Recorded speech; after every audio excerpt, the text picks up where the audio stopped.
My name is John Eyre. I was actually born in the village within sight of the church. My parents lived here all their lives.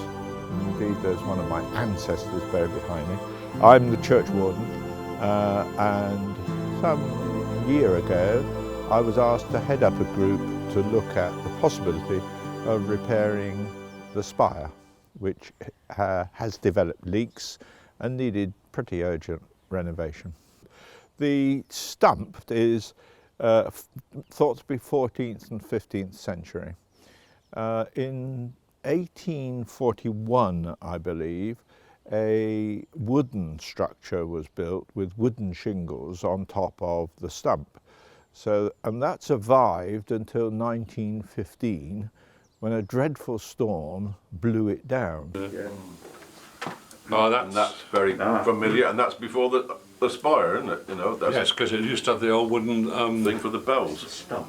Yeah. Stump, yeah. And then the spire was. My grandfather always used to tell people that he had stood astride or sat astride the weathercock, and he didn't tell them it was when it had been taken down, put on the floor, and he sat astride it that way. And people were always very impressed, weren't they? And we could have done that a couple of years ago. Yeah, we could have done it last year. What we've done. Yeah, there's a lot of damage at one stage. Oh, yeah. A huge storm. And they had to take it down. There's a better view of the stump as it became known. That's right. And when they took the stump down, they reckon about 10 billion flies really died because it was a freezing cold February. Yeah. There was then a long period of public collection, and by 1931 the community had enough money. Interestingly, it took 16 years to raise the money. Had enough money to restore the spire, and on this occasion they built it as a steel structure and clad it with the copper shingles that exist today. Yes, I think it's relatively unique, albeit there is another one at Swinbridge near Barnstaple, but there are not many spires of this nature which are clad in copper shingles. Yeah, so towards the end of 2014 we had a series of leaks in the spire, and that was means that water was coming inside the spire. The reason for that was that the shingles had become thin and the westerly winds were lifting them, and water was blowing in. Now that was actually quite serious, because in 1995-6 the community raised some £70,000 to restore and rehang the bells. Unfortunately, the water was dropping on the bell support, so that became quite a serious issue. But then it continued down onto the carpet, so we had experts in, and they said, well, the only thing that you can do is actually to do the proper job and remove the shingles and make it watertight. And that decision was made in January 2015. Well, it was at that point that the Reverend Michael Grandy, who's the team rector, asked me to head up this little group to look at how we could possibly raise what we thought was about £150,000. Very, very fortunately, at the same time, the government published a scheme called the Listed Places of Worship scheme, where they had set aside £30 million to restore and repair church roofs. So obviously the first and easy decision was to apply for a grant from that fund. The maximum grant you could apply for was £100,000. We did that with a hymn and a prayer, I have to say, but by March, we had the result, and we were one of only 40 churches nationwide that was awarded the full grant of £100,000. So that was a terrific start. We then decided that we would obviously apply for other minor grants, so we got help from the Headley Trust, which is a branch of the Sainsbury's Foundation, and from the Devon Listed Places of Worship Trust. But the main focus then was to get community support.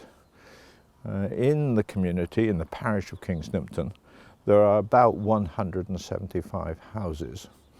And whereas we decided that coffee mornings and whist drives were a good thing, we felt that we should involve absolutely everybody, every household, and explain what we were doing and ask them if they would like to contribute. That effort raised just over £28,000. So that was really a terrific response.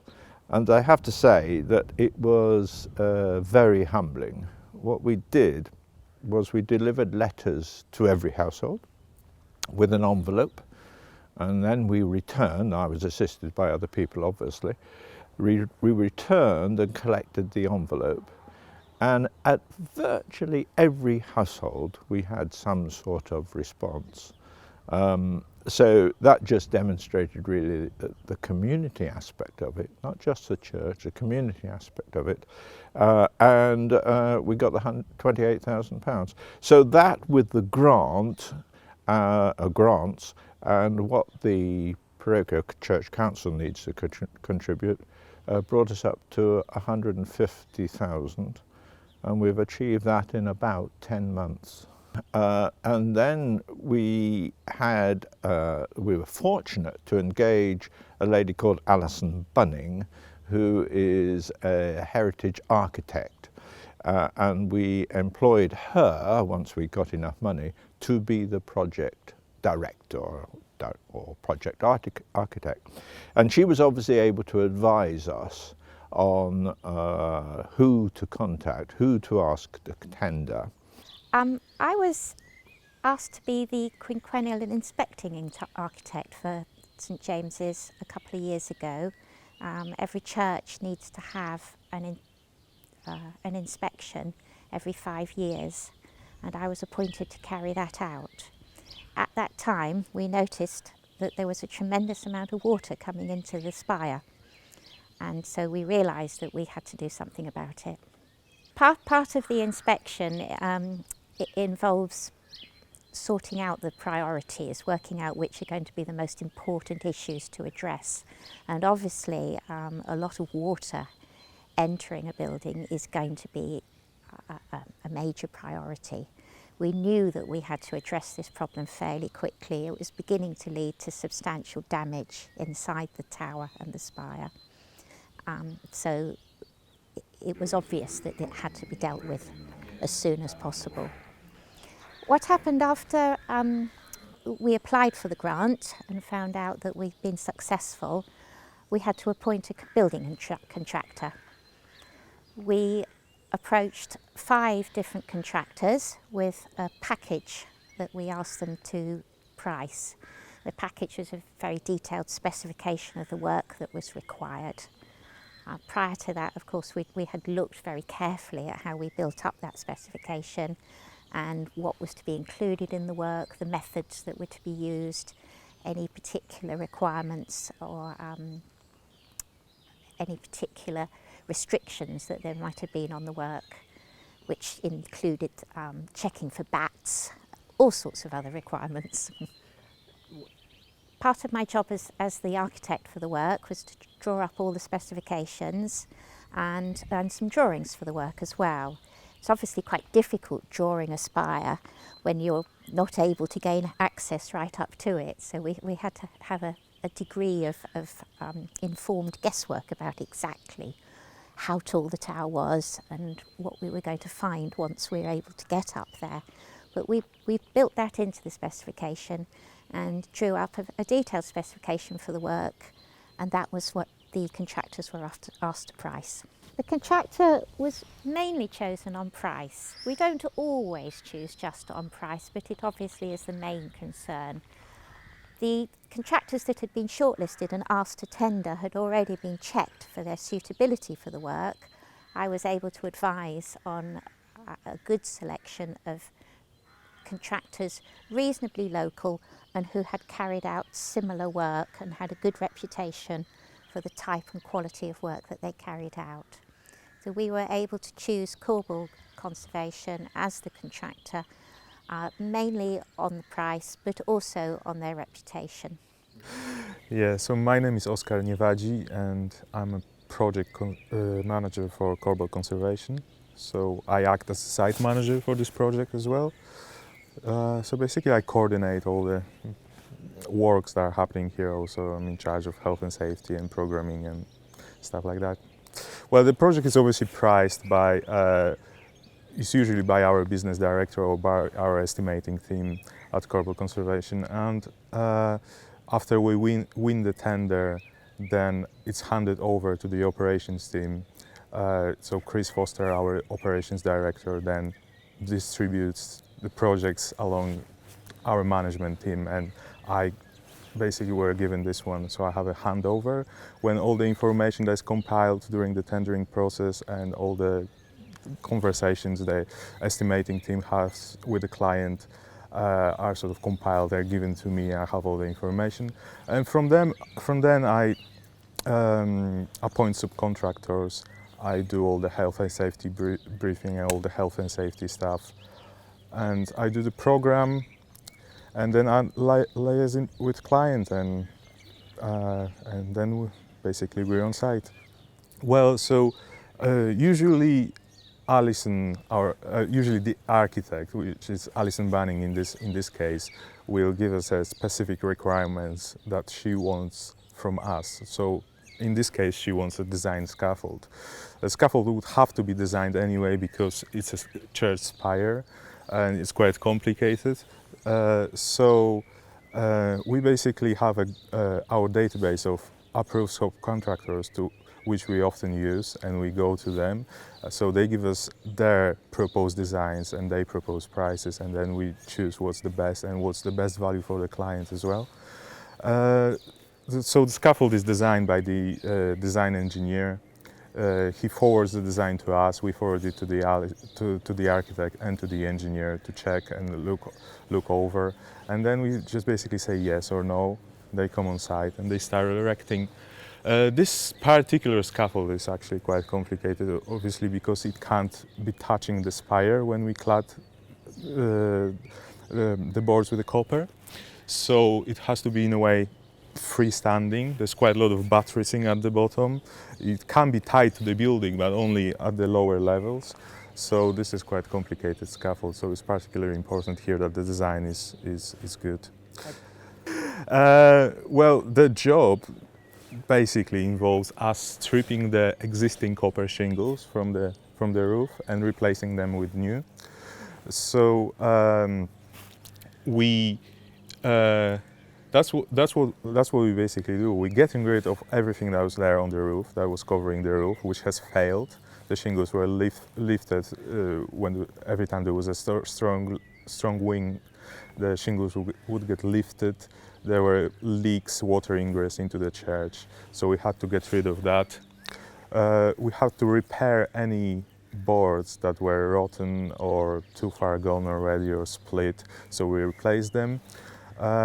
We put new felt, new breathable membrane on, and then we put new copper shingles, which are a different design than the old ones. The old shingles were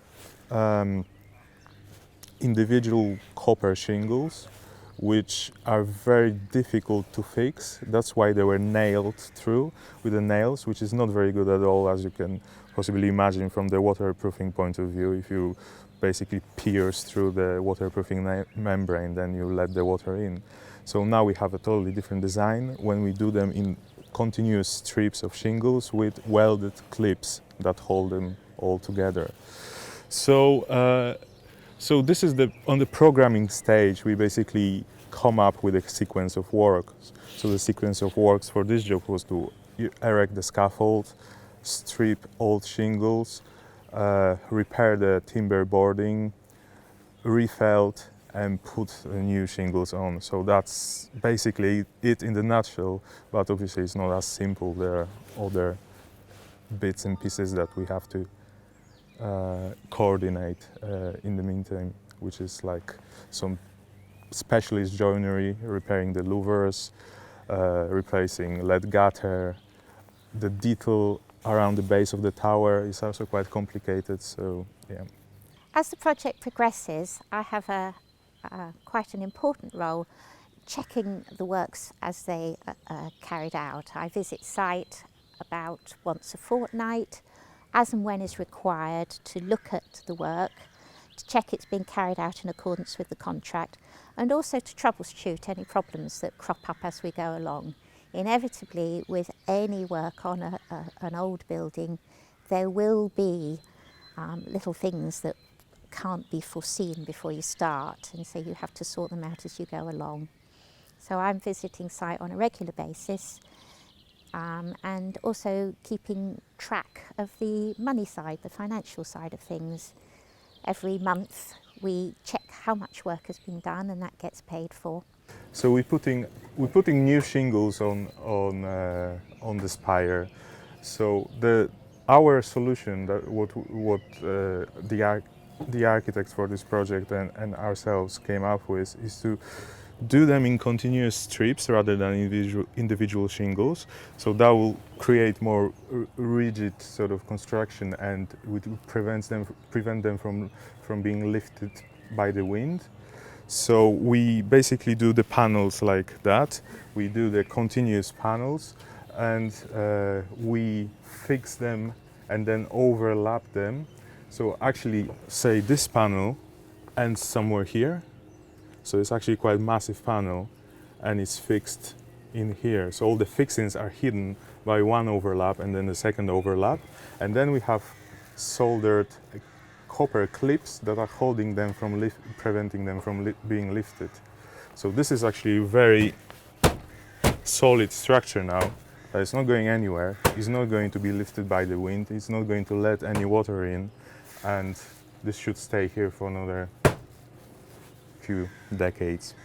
So yeah, so another quite tricky bit is how to waterproof the detail around those louver openings. Obviously, we decided to return the copper over that, then do the lead cover over the cheeks, and then return them again, and then fit the louvers. We'll do the same on the capping, and the louvers are there. Those are new louvers that we made for this project. So we'll be fitting them next week. Oh, we do them in-house. Yeah, so this is our in-house carpentry team, and in our Corbel workshop they took the old louvers, which were quite rotten and quite far gone, to the workshop, dismantled them, and then remade them new. So these are the hip rolls. So right now we'll be taking that one off. So it's just temporarily put back on, but we'll be taking it off. Then we put the copper, and then we put it back on and dress everything around it. So the triangular detail of that will be recreated as well.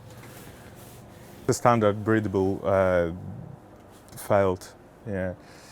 So it's just a waterproofing and protection. It's yeah. So copper work is AMR. It's a gentleman called Ross Anderson, and he's our copper specialist. Put them back on.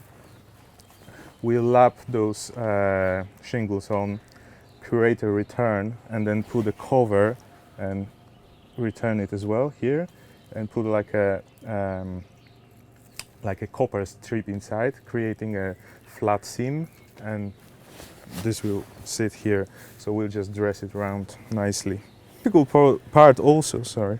difficult part also is how to match the angles, because obviously when you have individual shingles, you can put them whenever you want, but when you have strips, you have to coordinate the whole strip. Yeah. So if you change the angle slightly, because then your cursing is just basically doesn't match. Good.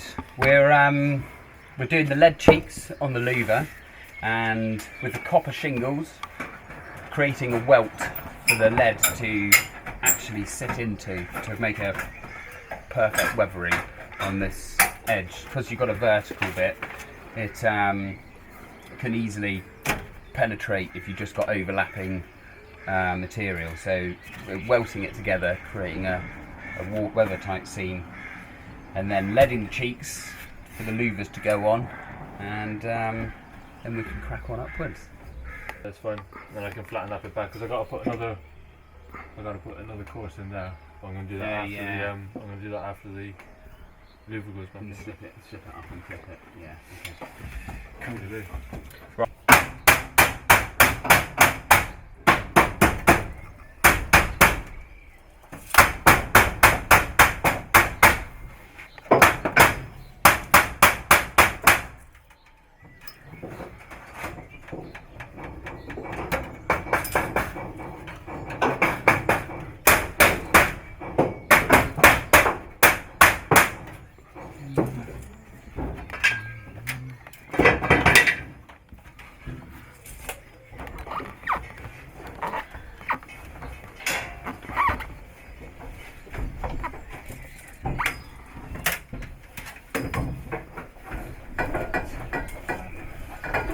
Hello. It's so busy at the moment. We used to work away all the time. Yeah. And now I've been working local, pretty much working, going home every night for about 3 years probably. Yeah. So it's getting quite popular. So it is quite popular. That's good. We're sort of busy at the moment, and it's all local. So yeah, I'm only half an hour from home here, and the next job I do is 3 miles from my house, which is just unheard of. So yeah, not may it last. Hopefully, if I could just be half an hour within half an hour of my home for however long, that'd be brilliant. That's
friend used to have them on her eyes. Did she? Yeah. Yeah.